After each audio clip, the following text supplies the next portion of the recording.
Todos têm, ao longo da vida, uma oportunidade, pelo menos, para despertar espiritualmente. Na verdade, várias oportunidades, várias chances. A cada dia o ser humano depara-se com situações, se depara consigo mesmo, se olha no espelho, tem algum sentimento dentro dele que algo precisaria mudar em sua vida, que tudo poderia ser diferente. Por mais que o meio externo tão adverso desmotive o passo decisivo para o despertar. Mas é fato que todos passam por isso, ao menos uma vez na vida. Todos têm uma chance. Nenhum ser humano pode dizer que não teve chance alguma, que é um excluído total da possibilidade de despertar espiritualmente. E se ele se considera um excluído, é porque ele próprio se excluiu, por causa do uso unilateral do raciocínio. A maior parte das pessoas se enclausura num mundo mental, num universo mental, de conceitos errados, de visões erradas, de percepções erradas, de experiências erradas. Isso vai tornando o ser humano uma criatura enrijecida, relutante diante da mudança, relutante diante da possibilidade de rever conceitos, de modificar a sua visão. Isso faz com que o ser humano sempre seja de novo puxado para trás. A vida o chama, a vida bate à sua porta, os acontecimentos ocorrem, as possibilidades para acordar aparecem, mas sempre algo atrás puxa o ser humano de volta para a velha rotina, para o velho conforto, a velha zona de conforto, as comodidades, as facilidades, etc. e tal. Então essa relutância de não querer mudar as coisas, de permanecer o mesmo, ou apenas de modernizar as coisas materialmente, possibilitando comodidades e facilidades, tudo isso depõe contra o ser humano. Tudo isso dificulta o seu despertar, a sua caminhada espiritual para frente. Quando o ser humano privilegia demasiadamente as facilidades da vida terrena, as inovações, os modismos, as comodidades, ele não vai para frente espiritualmente. Ele permanece preso e atado àquilo que o prende, puxa para trás e para baixo. A liberdade, a libertação, ela exige do ser humano uma força de vontade, uma coragem, uma resiliência, um desapego, uma vontade de romper com os laços cômodos que impedem a movimentação. Movimentar-se e seguir adiante não é para todos. Na verdade, é para todos. Mas nem todos encaram isso com bom humor, com naturalidade, com gratidão. Porque quando a vida nos sacode, quando a vida,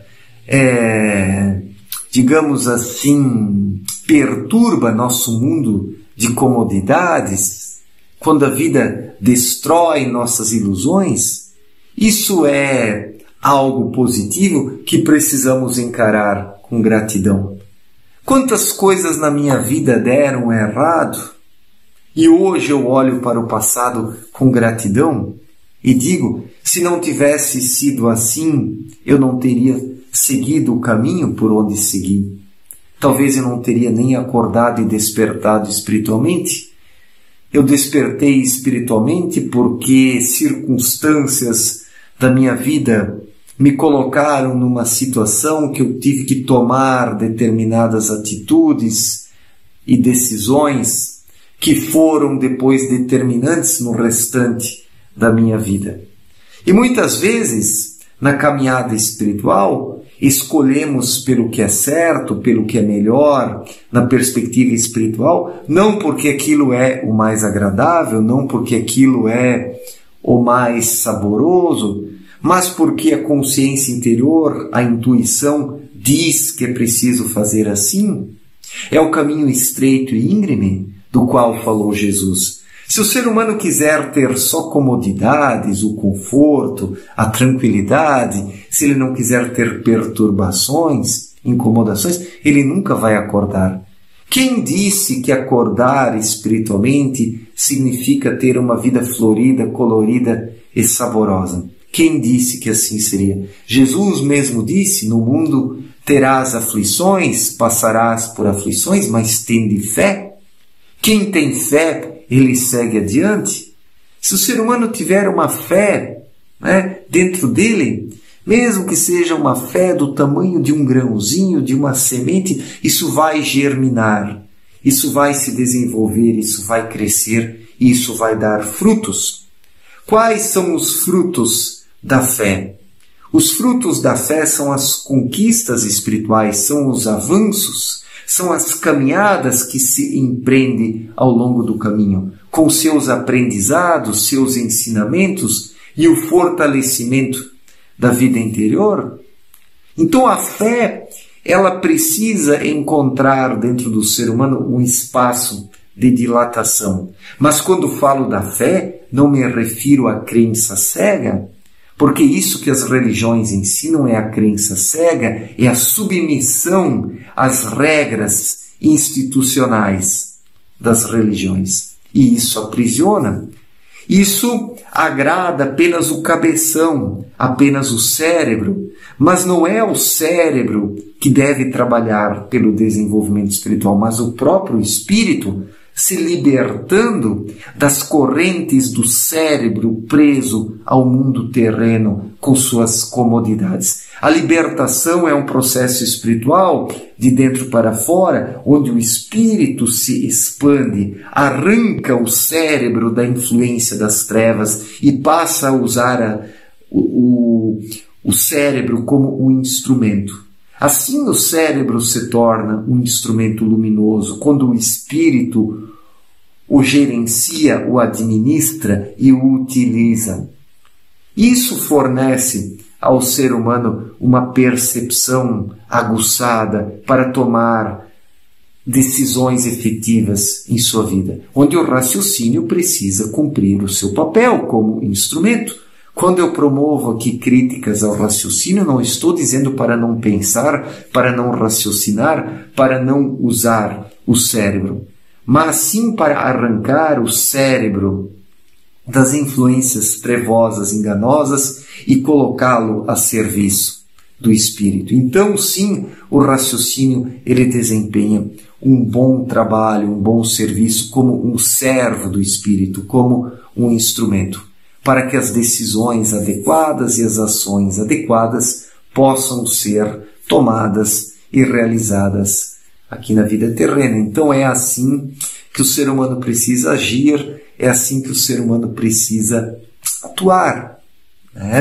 É fato que vivemos numa sociedade conturbada, onde tudo está enrijecido, está amarrado, a mobilidade, a movimentação é difícil, mas é preciso seguir adiante, é preciso ter a resiliência, a vontade sempre forte, porque todos têm uma chance, todos têm uma oportunidade para acordar, para despertar. Ninguém pode dizer que não teve chance, que não teve oportunidade. A cada dia novas oportunidades são fornecidas e oferecidas a cada ser humano. A maioria esmagadora das pessoas fecha os ouvidos, os olhos e a percepção para isso. Porque a maioria quer apenas a zona de conforto, as comodidades, as facilidades, tudo menos ter que acordar, tudo menos ter que fazer alguma coisa, tudo menos ter que caminhar com as próprias pernas. Daí as pessoas querem que o sacerdote caminhe por elas, que o político caminhe por elas, que o mago ou o guru caminhe por elas, que a inteligência artificial caminhe por elas. Agora a inteligência artificial é a bola da vez, e quantas pessoas não esperam que a inteligência artificial faça as coisas por elas, sendo que isso é inviável, isso é impossível, porque cada ser humano precisa fazer o seu trabalho, precisa tomar as decisões, precisa deliberar corretamente. E para isso precisa ter um espírito dentro de si. E por meio das frustrações, por meio daquilo que dá errado na vida de alguém, é oferecida uma oportunidade para rever conceitos, para mudar, para reequilibrar as coisas. Se tudo sempre desse certo na perspectiva cômoda e materialista, a pessoa não acordaria. É quando algo dá errado e retira a pessoa da zona de conforto e ela se sente sem chão, esse é o melhor momento para repensar a sua vida, para rever conceitos. Então, nada melhor do que quando algo dá errado na vida de alguém para acordar, para despertar, para mudar a sua visão da vida. Mas a maioria das pessoas busca não aprender com aquilo que dá errado, busca não aprender com os erros, para continuar vivendo sempre exatamente igual, da mesma forma, da mesma maneira, na mesma zona de conforto, sem precisar pensar e fazer algo. Porque sempre alguém pode fazer algo pelo indivíduo, seja o sacerdote, o político, o youtuber, o influenciador. Existem inúmeras pessoas aí que ganham pago para fazer algo pelos semelhantes, sendo que não fazem nada, apenas enganam, apenas fazem as pessoas perder o seu tempo e desperdiçar suas energias com informações inúteis, desagregadoras e mentirosas. O principal do trabalho precisa ser feito por cada um dentro de si. É o trabalho interior, conforme explicou Abdrushim em sua obra Na Luz da Verdade. O que é o trabalho interior? É a vida intuitiva, a consciência interior, a sensibilidade, a percepção. Isso o ser humano precisa movimentar dentro de si, por meio do movimento interior. Isso confere a vigilância. E uma vez que o ser humano esteja vigilante, ele vai captar, ao longo da caminhada, as orientações necessárias para fazer a coisa certa, no lugar certo e na hora certa, como tem de ser. E para isso é preciso estar vigilante, desperto, sensível e sensitivo às influências do guia espiritual que está ali. Então, a cada momento, o guia espiritual do ser humano está batendo em sua consciência, à porta da sua consciência, para que o ser humano acorde. Todo mundo tem inúmeras chances, inúmeras oportunidades ao longo da vida. Ninguém pode dizer que não teve oportunidade, que não teve chance.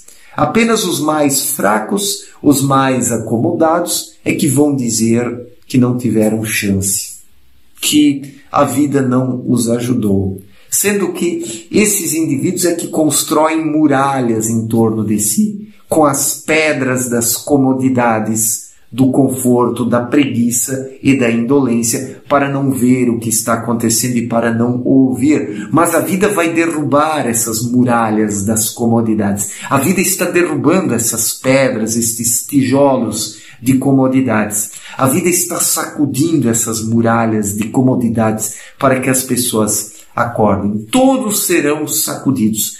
Todos terão a oportunidade decisiva para acordar.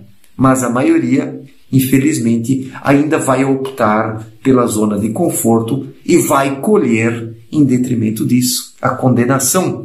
Porque chegará o momento em que não será mais possível protelar o despertar, protelar a grande decisão. Será o momento em que cada um terá que decidir se quer continuar do lado das trevas ou se quer despertar para a luz e seguir o verdadeiro caminho que é influenciado e direcionado pela luz. Cada um precisa despertar a sua vida interior e atuar intuitivamente para captar aquilo que a luz quer de cada indivíduo aqui na Terra.